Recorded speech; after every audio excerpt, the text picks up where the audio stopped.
Sebuah batang magnet dipegang vertikal di atas suatu loop horizontal. Ditunjukkan gambar kutub selatan magnet. Batang menghadap loop kawat, kemudian batang dijatuhkan ke arah loop.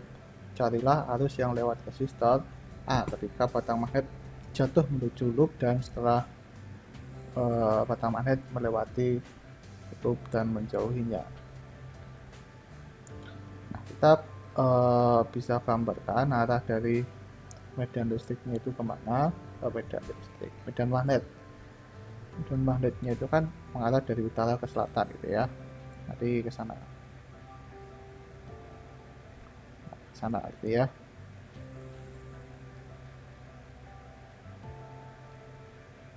Artinya nih, medan magnet yang menembus permukaan kawat ini itu mengarah ke atas gitu, setuju ya, mengarah ke atas. Jadi semakin dekat itu kan semakin kuat gitu ya.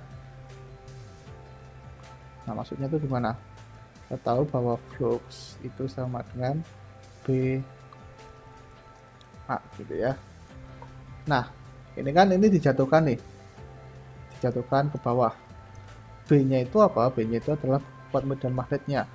Dan semakin dekat dengan kutubnya, itu jumlah dari garis-garis gayanya itu akan semakin banyak gitu, semakin rapat. Nah, kalau jumlah dari gaya-gaya magnetnya, jumlah dari garis-garis gayanya itu makin rapat, maka kuat medan magnetnya itu juga semakin besar. Jadi ketika V-nya semakin V-nya. Jadi kalau dia semakin dekat dengan kumparan tapi masih di atas gitu ya, maka medan magnetnya itu akan semakin kuat. Gitu ya. Kalau medan magnetnya semakin kuat, maka apa? Maka fluxnya itu akan semakin besar gitu ya. Karena fluxnya itu bergantung terhadap medan magnetnya.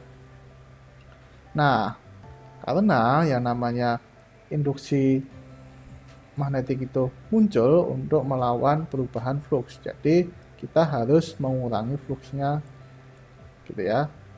Mengurangi fluxnya agar ke titik awalnya. Karena ini fluxnya naik, harus dikurangi. Nah, syaratnya agar mengurangi fluxnya itu B-nya harus ada medan magnet induksi yang mengarah berlawanan terhadap medan magnet ini gitu ya. Nah, artinya sana akan ada medan magnet induksi ke bawah. Nah, medan magnet induksinya itu diakibatkan oleh apa? Oleh arus yang lewat pada kumparan ini. Kita bisa gunakan kaidah tangan kanan dan kita bisa menunjukkan bahwa arusnya itu dari B ke D ke sana. Ya kan? Jadi kalau medan magnetnya induksi itu ke dalam, ke bawah, maka B-nya itu mengarah dari B ke D. Nah, ketika menjauhi, D ini kawatnya, nah, batangnya itu udah di bawah. Tapi dia tetap jatuh. Kita tahu bahwa, nah, medan magnetnya itu kan dari utara ke selatan gitu ya, gini. Jadi yang menembus permukaan ini yang ke atas. Nah, semakin jauh, kalau V-nya itu semakin turun, maka B-nya itu juga semakin lemah gitu kan, karena semakin jauh dari kutubnya. Kalau B-nya itu semakin lemah, maka fluxnya itu akan semakin kecil juga. Kalau fluxnya semakin kecil, maka harus muncul arus induksi untuk mengembalikan flux yang hilang gitu ya. Ya gampangannya seperti itu. Jadi harus ada pertambahan flux gitu untuk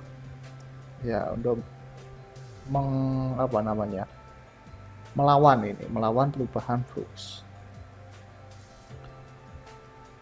Nah, artinya harus ada harus ada medan magnet yang mengarah ke atas gitu ya, biar semakin kuat ini medan magnetnya. Nah, kalau ini dari titik D dan B, agar muncul medan magnet induksi ke atas gitu ya, maka harusnya itu akan muncul dari D ke B itu. Jadi kalau menuju loop itu dari B ke D, kalau ini dari D ke B gitu.